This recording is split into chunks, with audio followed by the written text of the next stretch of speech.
باب توریث دور مکہ و بیعہا و شرائہا. باب توریث میراث بننا، دور مکہ مکہ کے گھروں کا، یعنی مکہ کے گھروں کی وراثت، و بیعہا اور ان کا بیچنا، و شرائہا اور ان کا خریدنا، وان الناس فی المسجد الحرام اور یہ کہ مسجد حرام میں لوگ سواء سب برابر ہیں، خاصتاً خاص طور پر یعنی مسجد میں، لقولہ تعالی اللہ تعالی کے فرمان کے مطابق، ان الذین کفروا بے شک وہ لوگ جنہوں نے کفر کیا، ویصدون عن سبیل اللہ اور وہ اللہ کے راستے سے روکتے ہیں، والمسجد الحرام اور مسجد حرام سے روکتے ہیں، الذی وہ جو جعلناہ بنایا ہم نے اس کو، للناس سواء لوگوں کے لیے برابر، العاکف فیہ اس میں رہنے والا، والبادی اور باہر سے آنے والا، ومن یرد فیہ بالحاد اور جو کوئی اس میں الحاد کا ارادہ کرے، بظلم ظلم کے ساتھ، نذقہ من عذاب علیم ہم اس کو دردناک عذاب میں سے چکھائیں گے، یعنی اس کا مزہ چکھائیں گے۔ البادی، البادی کا معنی ہے الطاری یعنی باہر والا، معکوفاً یعنی العاکف فیہ، یہ اصل میں معکوف اس کا مفعول ہے، معکوفاً محبوساً یعنی جو وہاں پر رہتا ہو۔ عقفہ کا معنی ہوتا ہے جم کی کسی جگہ پر بیٹھنا اور جم کر عبادت کرنا، اور اسی سے پھر اعتکاف ہے، یعنی اپنے آپ کو حبس کر لینا۔ یعنی یہ باب ہمیں کیا بتاتا ہے کہ مکہ کے گھروں کی خرید و فروخت جو ہے وہ جائز ہے، اور وراثت میں اس کی تقسیم بھی جائز ہے، اور یہ بات قرآن پاک کے حکم کے خلاف نہیں، کیونکہ قرآن پاک میں جو آتا ہے کہ وہ لوگ جو کفر کرتے ہیں اور لوگوں کو اللہ کے راستے سے روکتے ہیں اور مسجد حرام سے روکتے ہیں، الذی جعلناہ وہ جس کو ہم نے بنایا، تو یہاں مراد مکہ سارے کا سارا نہیں بلکہ خاص مسجد حرام مراد ہے کہ جس میں باہر سے آنے والوں کے اور وہاں رہنے والوں کے حقوق برابر ہیں۔ اس آیت کا یہ مطلب نہیں کہ مکہ کے تمام گھروں اور بازاروں اور ہر چیز پر باہر کے لوگوں کے اور وہاں کے مقامی لوگوں کے حقوق جو ہیں وہ برابر ہیں۔ حدثنا اصبغ قال اخبرنی ابن وهب عن یونس عن ابن شہاب عن علی بن حسین عن عمرو بن عثمان عن اسامة بن زید رضی اللہ عنہ انہ قال یا رسول اللہ این تنزل فی دارک بمکہ۔ اسامہ بن زید رضی اللہ تعالی عنہ نے حضور صلی اللہ علیہ وسلم سے پوچھا کہ یا رسول اللہ این تنزل، آپ کہاں اتریں گے یعنی کہاں قیام فرمائیں گے، کہاں تشریف لے جائیں گے، فی دارک بمکہ اپنے گھر پر مکہ میں، یعنی جو آپ کا پہلے گھر تھا مکہ میں، یعنی کیا آپ وہاں رہیں گے جا کر؟ فقال تو آپ نے فرمایا وَهَلْ تَرَكَ عَقِيلٌ اور کیا چھوڑا ہے عقیل نے کچھ، من رباء او دور کوئی محلہ یا مکان، وَكَانَ عَقِيلٌ وَرِثَ أَبَا طالب اور عقیل جو تھے وہ وارث ہوئے تھے ابو طالب کے، ان کے بیٹے تھے، ہوا و طالب وہ اور طالب بھی، ابو طالب کے 4 بیٹے تھے، ایک حضرت علی، ایک حضرت جعفر طیار، ایک عقیل اور ایک طالب۔ تو حضرت علی اور جعفر جو تھے یہ دونوں مسلمان ہو گئے اور ہجرت کر کے مدینہ چلے گئے، لیکن عقیل اور طالب پیچھے مکہ میں رہ گئے، اور ابو طالب کی وفات کے بعد یہ ان کے وارث بنے۔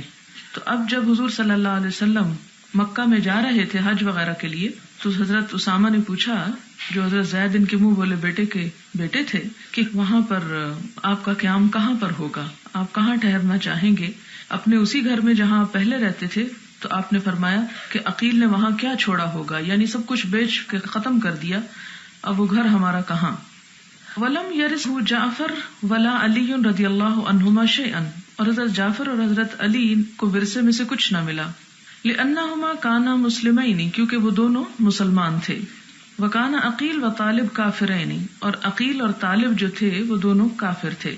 فکان عمر بن الخطاب رضی اللہ عنہ یقول اسی لیے حضرت عمر بن خطاب رضی اللہ تعالی عنہ کہا کرتے تھے، لا یرث المؤمن الکافر نہیں وارث ہو سکتا مسلمان کافر کا یا مومن کافر کا۔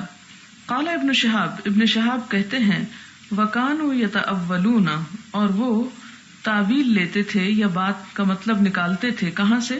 قول اللہ تعالی اللہ تعالی کے فرمان سے، ان الذین آمنوا وہاجروا بے شک وہ لوگ جو ایمان لائے اور جنہوں نے ہجرت کی، وجاہدوا باموالہم وانفسہم فی سبیل اللہ اور اپنی جانوں اور مالوں سے اللہ کے راستے میں جہاد کیا، والذین آووا اور وہ لوگ جنہوں نے پناہ دی، ونصروا اور مدد کی یعنی انصار، اولئک یہی لوگ بعضهم بعض ان میں سے اولیاء دوست ہیں بعض بعض کے، یعنی وہی ایک دوسرے کے دوست ہوں گے یا وارث ہوں گے.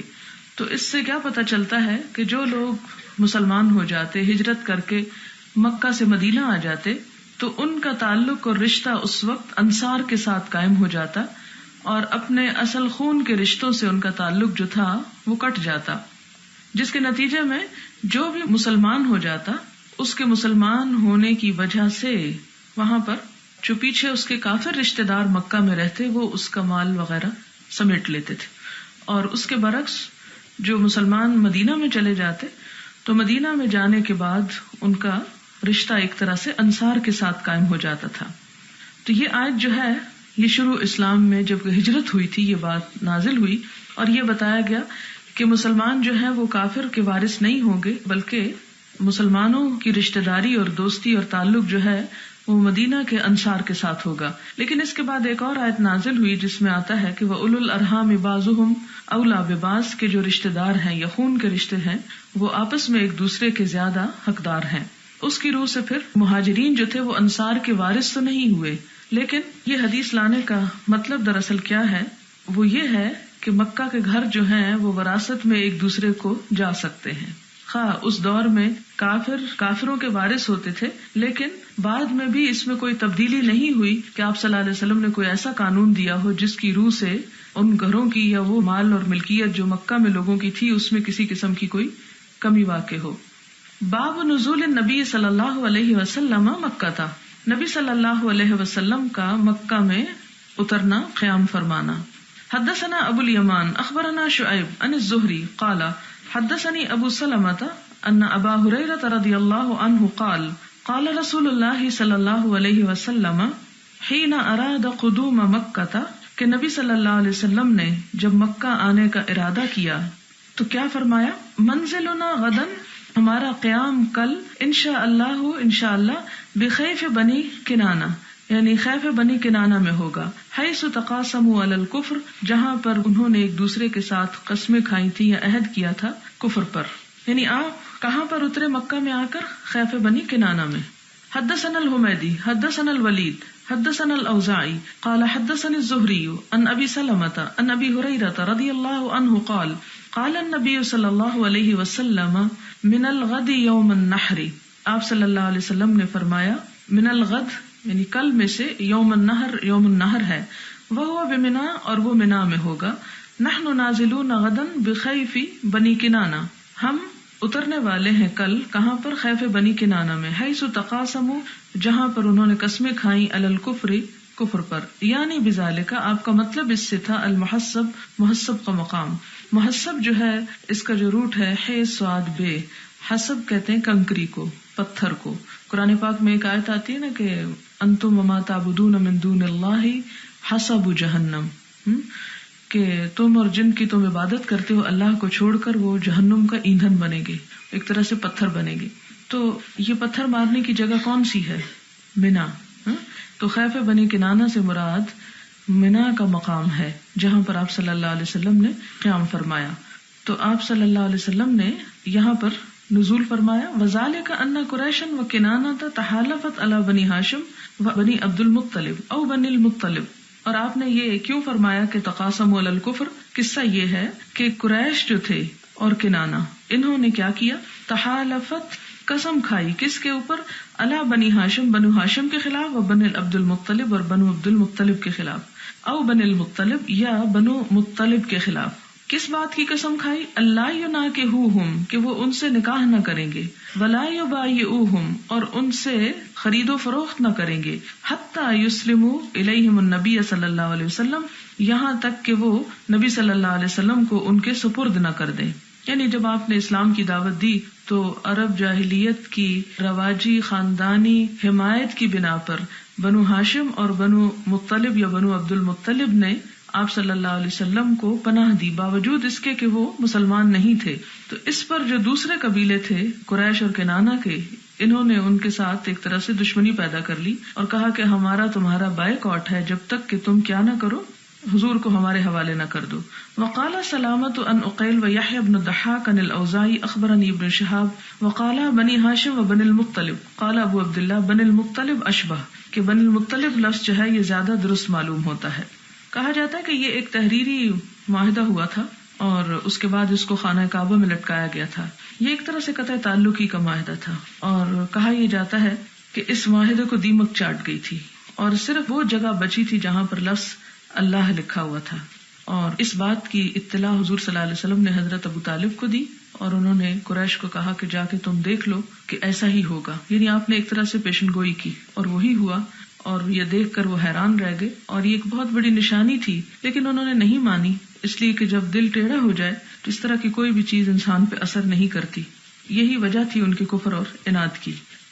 باب قول اللہ عز وجل اللہ تعالیٰ کا فرمان وَإِذْ قَالَ إِبْرَاهِيمُ رَبِّ اجْعَلْ هَٰذَا الْبَلَدَ آمِنًا اور جب ابراہیم علیہ السلام نے دعا مانگی رب اجعل هذا البلد آمنا کہ اے رب اس شہر کو امن والا بنا دے وجنبنی اور بچا مجھ کو وبنی اور میری اولاد کو ان نعبد الاصنام کہ ہم بتوں کی عبادت کریں.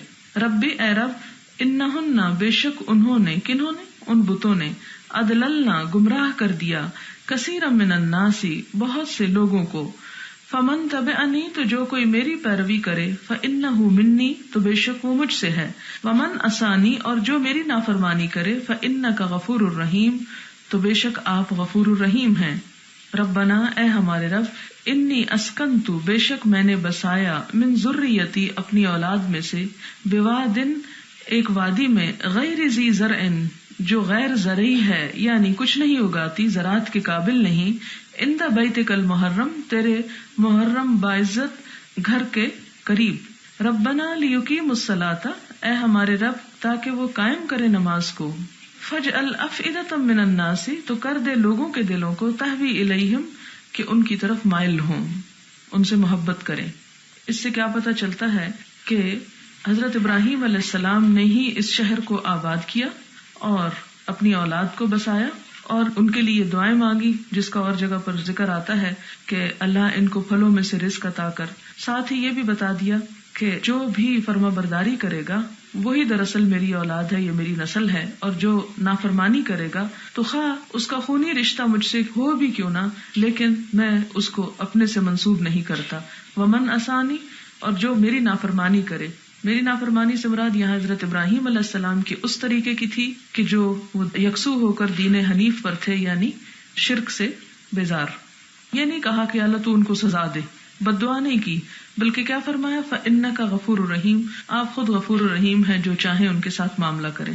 اور پھر آپ دیکھیں کہ یہ عرض کرتے ہیں کہ اللہ میں نے اس بے آباد وادی میں تیرے گھر کے پاس اپنی اولاد کو لا بسایا ہے اور میری خواہش یہ ہے میری تمنا یہ ہے کہ وہ تیری عبادت کرنے والے ہوں.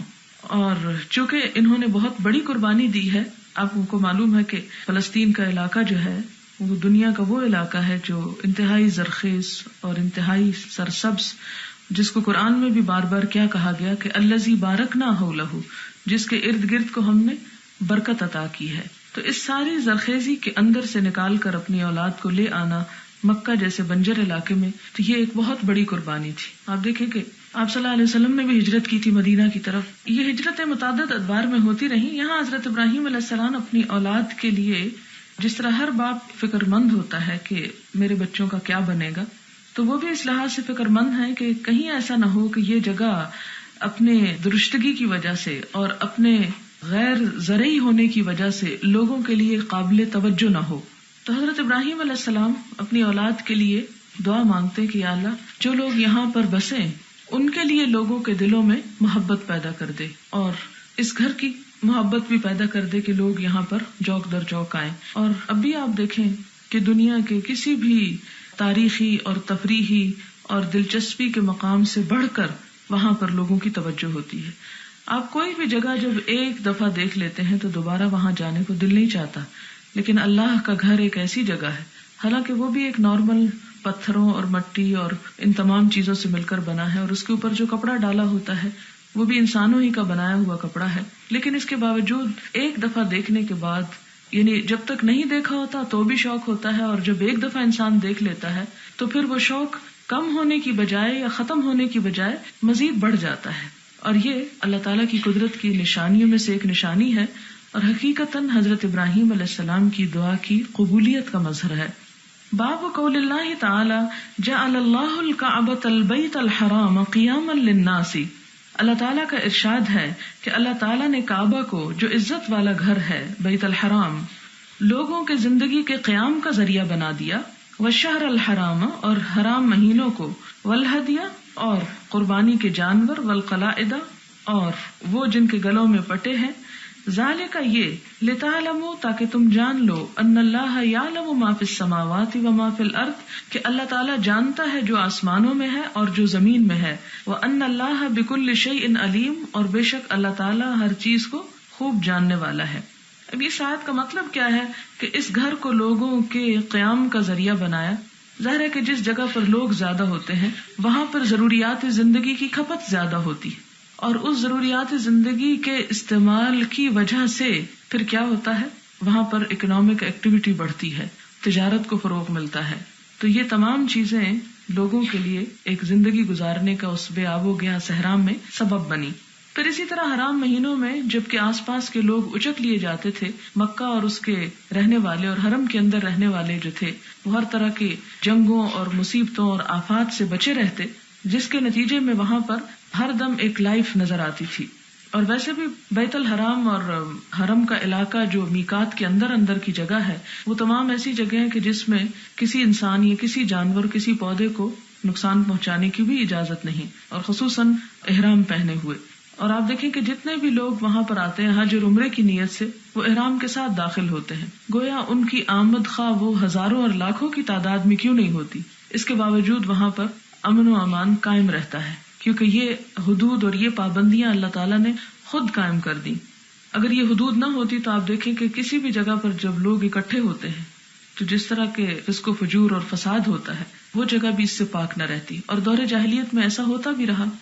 حدثنا علی بن عبد اللہ حدثنا سفیان حدثنا زیاد بن سعد عن الزہری عن سعید بن المسیب عن ابی ہریرہ رضی اللہ عنہ عن النبی صلی اللہ علیہ وسلم قال، نبی صلی اللہ علیہ وسلم نے فرمایا، یخرب الکعبۃ، ویران کرے گا کعبہ کو۔ یخرب خراب جیسے اردو میں ہم بولتے ہیں نا، لیکن ہمارے یہاں خراب بگاڑ کو بولتے ہیں، جبکہ عربی میں خرابہ ویرانے کو بولتے ہیں، یعنی ویران کر دے گا کعبہ کو۔ ذو السویقتین، ساق کہتے ہیں نا پنڈلی کو، اور سویقہ چھوٹی سی پنڈلی، دو چھوٹی پنڈلیوں والا، من الحبشۃ، حبشی یعنی حبشہ کے علاقے کا ایک ایسا شخص جو بہت چھوٹی فزیک کا ہوگا اور چھوٹی چھوٹی اس کی پنڈلیاں ہوں گی، وہ سبب بنے گا کس کا؟ کعبہ کی ویرانی کا، اور یہ قیامت کے بالکل قریب ہوگا۔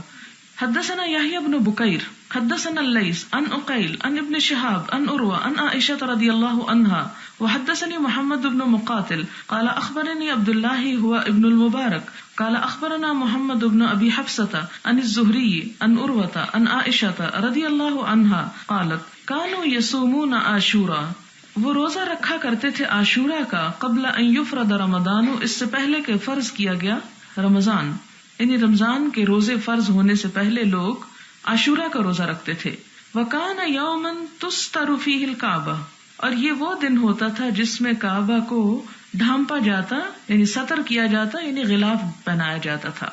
فَلَمَّا فَرَضَ اللَّهُ رَمَضَانَ، جب اللہ تعالیٰ نے رمضان کو فرض کر دیا، قال رسول اللہ صلی اللہ علیہ وسلم، تو نبی صلی اللہ علیہ وسلم نے فرمایا، من شاء ان يصومه فليصمه، جو چاہے اس دن کا روزہ رکھنا تو وہ رکھ لے، ومن شاء ان يتركه فليتركه، اور جو اس کو چھوڑنا چاہے تو وہ چھوڑ سکتا ہے۔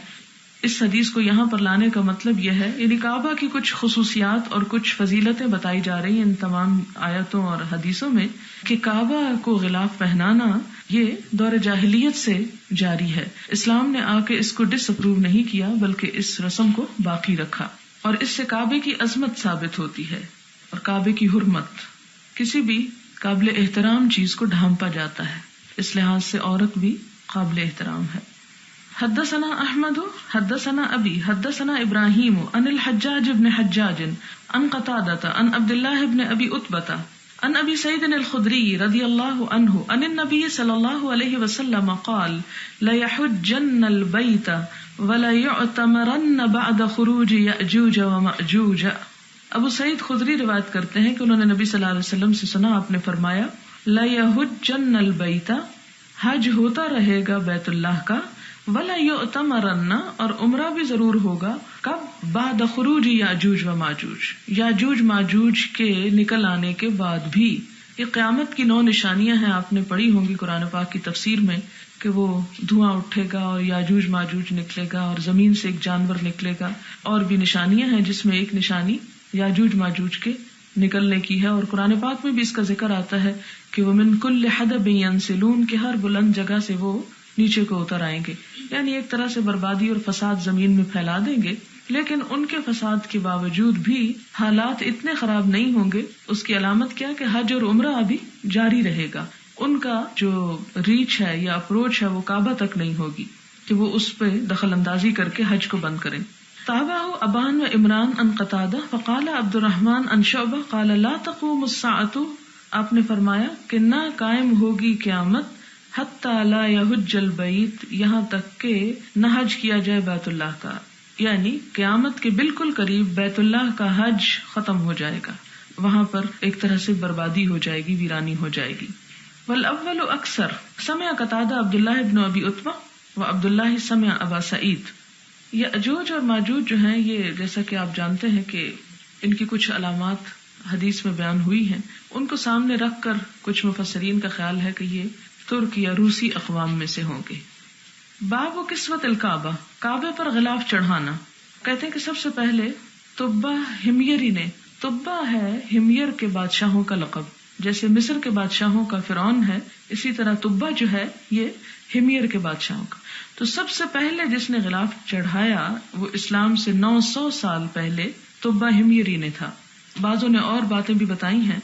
حدثنا عبداللہ بن عبد الوهاب حدثنا خالد بن الحارث حدثنا سفیان حدثنا واصل الاحدب عن ابی وائل قال جئت الى شیبہ وحدثنا قبیصۃ حدثنا سفیان عن واصل عن ابی وائل قال جلست مع شیبۃ علی الکرسی فی الکعبۃ فقال لقد جلس هذا المجلس عمر رضی اللہ عنہ۔ سفیان جو ہے وہ واصل سے روایت کرتے ہیں اور وہ ابو وائل کہتے ہیں کہ میں بیٹھا تھا شیبہ کے ساتھ کرسی پر۔ کہاں؟ فی الکعبۃ، کعبہ میں۔ یہ شیبہ کون ہے؟ یہ شیبہ بن عثمان ایک صحابی ہیں، کعبے کی کنجی ان کے پاس تھی اور انہی کی اولاد میں قیامت تک رہے گی، اور آپ نے جب ان کو یہ چابی تھمائی تو فرمایا کہ قیامت تک تمہارے ہاتھ سے کوئی اس کو لے نہ سکے گا، اور آپ کی یہ پیشن گوئی پوری ہوئی اور اب بھی انہی کی اولاد میں ہے۔ تو چونکہ ان کے ہاتھ میں تھی، جب چاہتے تھے جا کے کھول کے اندر چلے جاتے، بیٹھ جاتے، جو دل چاہے کرے۔ ابو وائل کہتے ہیں کہ ایک دن میں بھی کرسی پر شیبہ کے ساتھ اندر بیٹھا ہوا تھا۔ اس کا مطلب ہے کہ کعبہ کے اندر کرسی پر بھی بیٹھا جا سکتا ہے، کیونکہ یہ ایک صحابی تھے۔ اور وہ کہتے ہیں کہ لقد جلس هذا المجلس عمر رضی اللہ عنہ، کہ اس جگہ پر حضرت عمر بھی بیٹھے تھے، یعنی اس کرسی پر۔ اگر بیٹھنا ممنوع ہوتا تو وہ نہ بیٹھتے۔ فقال لقد هممت الا ادع فيها صفراء ولا بيضاء، حضرت عمر نے کہا کہ میں چاہتا ہوں یا میں نے ارادہ کیا کہ نہ چھوڑوں اس میں زرد اور نہ سفید، مراد ہے سونا اور چاندی، کہ اس میں کچھ بھی میں نہ چھوڑوں، یعنی سب کچھ صدقہ کر دوں، بانٹ دوں۔ الا قسمته، مگر یہ کہ میں اس کو تقسیم کر دوں۔ قلت، تو میں نے کہا، کس نے کہا؟ جو راوی ہیں، ان صاحبیک لم یفعلا، تیرے 2 ساتھیوں نے تو ایسا نہیں کیا۔ 2 ساتھی کون ہیں؟ حضور صلی اللہ علیہ وسلم اور حضرت ابو بکر۔ قال ہما المرآن اقتدی بہما، کہنے لگے ہاں وہی 2 شخص تو ہیں جن کی میں پیروی کر رہا ہوں، یعنی میں بھی نہیں کروں گا۔ باب ہدم الکعبہ، کعبے کا گرانا۔ وقالت عائشہ رضی اللہ عنہا قال النبی صلی اللہ علیہ وسلم، نبی صلی اللہ علیہ وسلم نے فرمایا، یغزو جیش الکعبۃ فیخسف بہم، یغزو یعنی حملہ کرے گا، غزوہ اسی سے ہے، جیشن ایک لشکر، الکعبۃ کعبہ پر، فیخسف بہم تو ان کو دھنسا دیا جائے گا، یعنی زمین میں دھنس جائیں گے وہ، جس طرح پہلے اصحاب الفیل کے ساتھ ہوا، ان کو تو پتھر مارے گئے، سنگسار کیا گیا، اور ان کو کیا ہوگا؟ زمین میں دھنسا دیا جائے گا۔ حدثنا عمرو بن علی حدثنا یحیی بن سعید حدثنا عبید اللہ بن الاخنس حدثنی ابن ابی ملیکہ عن ابن عباس رضی اللہ عنہما عن النبی صلی اللہ علیہ وسلم قال کأنی به اسود افحج یقلعها حجرا حجرا، کہ ابن عباس نبی صلی اللہ علیہ وسلم سے روایت کرتے ہیں کہ آپ فرماتے ہیں کہ گویا میں دیکھ رہا ہوں ایک کالے شخص کو افحجا جو اکڑتا ہوا چل رہا ہے، یقلعها اسے اکھیڑ رہا ہے، حجرن حجرن پتھر پتھر کر کے، یعنی کعبے کا ایک ایک پتھر اکھیڑ رہا ہے. چونکہ آپ صلی اللہ علیہ وسلم کو وحی کے ذریعے بتایا گیا، اور یہ بھی ہو سکتا ہے کہ آپ کو اس کی کوئی خاص شکل بھی دکھائی جاتی ہو کہ اس طرح ہوگا، اور پھر آپ اس کو لوگوں کے سامنے اسی طرح تصویر کشی کر کے بتاتے ہیں کہ اس طرح اکھیڑے گا گویا کہ میں اب اس کو دیکھ رہا ہوں کہ وہ ایک ایک پتھر اس کا توڑ کے گرا رہا ہے. حدثنا يحيى بن بكير حدثنا الليث عن يونس عن ابن شهاب عن سعيد بن المسيب ان ابا هريرة رضي الله عنه قال قال رسول الله صلى الله عليه وسلم، نبی صلی اللہ علیہ وسلم نے فرمایا، يخرب الكعبة ذو السويقتين من الحبشة، یہ پیچھے بھی گزر چکا ہے کہ کعبہ کو ویران کرے گا چھوٹی چھوٹی پنڈلیوں والا حبشی شخص. ایک اور روایت میں آتا ہے کہ اس کی آنکھیں نیلی، ناک چپٹی اور پیٹ بڑا ہوگا، اور اس کے ساتھ اور لوگ بھی ہوں گے. کعبے کو ایک ایک پتھر اکھیڑیں گے اور اکھاڑ کر سمندر میں جا پھینکیں گے، یہ زمین پہ بھی نہیں چھوڑیں گے. اور کہتے ہیں کہ یہ حضرت عیسیٰ علیہ السلام کی وفات کے بعد ہوگا، جبکہ فساد انتہا درجے کا پھیل جائے گا، اور اس کے بعد بس پھر قیامت ہی آ جائے گی. باب ما ذکر فی الحجر الاسود، حجر اسود کا بیان. حجر اسود جو ہے، اسود کا معنی ہوتا ہے کالا. یہ کعبہ کے مشرقی یعنی ایسٹ کی طرف جو ہے کونا، اس میں نصب ہے جس طرف سے سورج نکلتا ہے، اور یہ جنت کا پتھر ہے. اور پچھلے دنوں میں نے آپ کو بتایا تھا کہ ڈسکوری چینل پر یہ دکھایا گیا کہ یہ پتھر جو ہے کسی اور پلانٹ کا ہے، زمین سے اس کی کوئی مشابہت نہیں. بہرحال کیونکہ وہ جنت کو مانتے نہیں، اس لیے اگر مانتے اور ایمان لاتے تو کہہ دیتے جنت ہی کا ہے. سمپل سی بات تھی، 1400 سال پہلے ہی بتا دیا گیا. کہتے ہیں کہ یہ بالکل سفید رنگ کا تھا، لیکن انسانوں کے گناہوں نے اس کو سیاہ کر دیا. آپ دیکھیں کہ جب انسان گناہ کرتا ہے تو اس گناہ کے جو اثرات ہوتے ہیں وہ انسان کے اندر سے نکلتے ہیں، اور وہ دوسرے انسانوں پر بھی مرتب ہوتے ہیں. اسی طرح اگر کوئی شخص نیکی کرتا ہے تو نیکی کی بھی قوت ایسی ہوتی ہے کہ اس کے جو اثرات ہیں وہ انسان کے جسم سے دوسرے جسموں تک منتقل ہوتے ہیں. اب یہ تو جیسے آپ جانتے ہیں چھوٹی چھوٹی باتیں تو بہت آج کل عام ہیں. مثلاً یہ قصہ کہ ہاتھوں سے کھانے سے ہاتھوں کے اندر سے ایسی ریز ہوتی ہیں جو انسان کو ہضم میں مدد دیتی ہیں.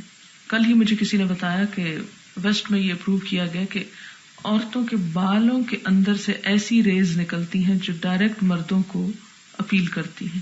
جی ہاں، تو میں نے ان سے کہا کہ مجھے اس کی کٹنگ بھیجیں یا کچھ، تاکہ میں اچھی طرح اس پہ بات کر سکوں. میری دوست آئی ہوئی تھی تو انہوں نے کہا کہ میں نے خود پڑھا ہے اور خود اس کو ثابت کر رہے ہیں. تو اسی طرح ہر انسان کے اخلاق اور کردار اور اس کی گفتگو، اس کے اندر جو قوت یا تاثیر ہوتی ہے دوسرے سے مختلف ہوتی ہے، اور اس میں بہت ساری چیزوں کا کمبینیشن ہوتا ہے، کسی ایک چیز کا نہیں، بہت ساری چیزیں. حدثنا محمد بن کثیر اخبرنا سفیان عن الاعمش عن ابراہیم عن عابس بن ربیعہ عن عمر رضی اللہ عنہ انہ جاء الى الحجر الاسود فقبله فقال انی اعلم انک حجر لا تضر ولا تنفع. حضرت عمر رضی اللہ تعالی عنہ نے کیا کیا؟ حجر اسود کے پاس آئے، اس کو چوما. کیا کہا؟ انی اعلم، بے شک میں جانتا ہوں، انک حجر، تو ایک پتھر ہے، لا تضر، نہ نقصان دے سکتا ہے، ولا تنفع، نہ نفع دے سکتا ہے. ولولا انی رأیت رسول اللہ صلی اللہ علیہ وسلم، اور اگر یہ بات نہ ہوتی کہ میں نے نبی صلی اللہ علیہ وسلم کو دیکھا ہوتا، یقبلک، کہ وہ تم کو چوم رہے ہیں، ما قبلتک، تو میں تمہیں کبھی نہ چومتا. ایک اور روایت میں آتا ہے کہ حضرت علی رضی اللہ تعالیٰ عنہ نے اس موقع پہ کہا کہ اس کا بگاڑ اور فائدہ ہے. آپ کہتے ہیں نہیں ہے. اور وہ کیا ہے کہ قیامت کے دن اس کو آپ صلی اللہ علیہ وسلم نے فرمایا کہ 2 آنکھیں دی جائیں گی، اور وہ ہر اس شخص کو پہچانے گا کہ جس نے اس کو حق کے ساتھ چوما ہوگا، اور وہ اس کے حق میں پھر سفارش کرے گا. تو حضرت عمر نے یہ سن کر کہا کہ اے ابو الحسن، جہاں تم نہ ہو وہاں اللہ مجھ کو نہ رکھے، یعنی تم جیسے دوست ساتھ ہوں جو غلطیاں پکڑتے رہیں اور اصلاح کرتے رہیں. یہ بھی اللہ کی بہت بڑی نعمت ہوتی ہے. حضرت عمر رضی اللہ تعالیٰ عنہ کی جو اصل سوچ تھی وہ یہ کہ اگر اس پتھر کو چوما جا رہا ہے تو لوگ اور جگہوں کو بھی اسی طرح، جیسے قبروں کے پتھروں کو یا کسی اور چیز کو نہ چومنے لگے، کیونکہ نبی صلی اللہ علیہ وسلم سے اس کا کوئی ثبوت نہیں ہے. اور ہم یہاں پر یہ کام اس لیے کر رہے ہیں کہ آپ نے کیا، اور آپ کے اتباع میں اور آپ کے اتباع کے ثواب میں. کیونکہ صحابہ کرام یہ نہیں پوچھتے تھے کہ کیوں کریں یہ کام، اور جب تک ہمیں اس کی لاجک سمجھ نہیں آتی ہمیں تو یہ بالکل بیکار اور بے فائدہ بات لگتی ہے کہ ہم ایک پتھر کو جا کے چومیں اور طواف کی ابتدا وہاں سے کریں، اور اگر چوم نہ سکیں تو کم از کم اشارہ ہی کر دیں. تو اگر یہ ایک بیکار سی بات لگتی ہے تو وہ گھومنا کون سی کارآمد بات ہے؟ پھر تو بہت ساری چیزیں بیکار ہو جائیں گی. لیکن ایمان اسی چیز کا تقاضا کرتا ہے کہ انسان جب تک سمجھ نہ آئے تو بھی مان لے. اور پھر اللہ تعالیٰ بار بار ہمیں حکم دیتے ہیں کہ غور و فکر کرو، اور غور و فکر کرنے سے کیا ہوتا ہے کہ انسان ان چیزوں کی حکمت کو پہنچ جاتا ہے، اور جب حکمت کو پا لیتا ہے تو پھر اس کا ایمان اور بڑھ جاتا ہے. باب اغلاق البیت، بیت اللہ کو بند کرنا. اغلاق یعنی دروازہ بند کر دینا. ویصلی فی ای نواحی البیت شاء، اور بیت اللہ کے جس بھی کارنر میں چاہے نماز پڑھ لے، یعنی وہاں ہر طرف منہ کیا جا سکتا ہے، کسی مشرق و مغرب کی قید نہیں.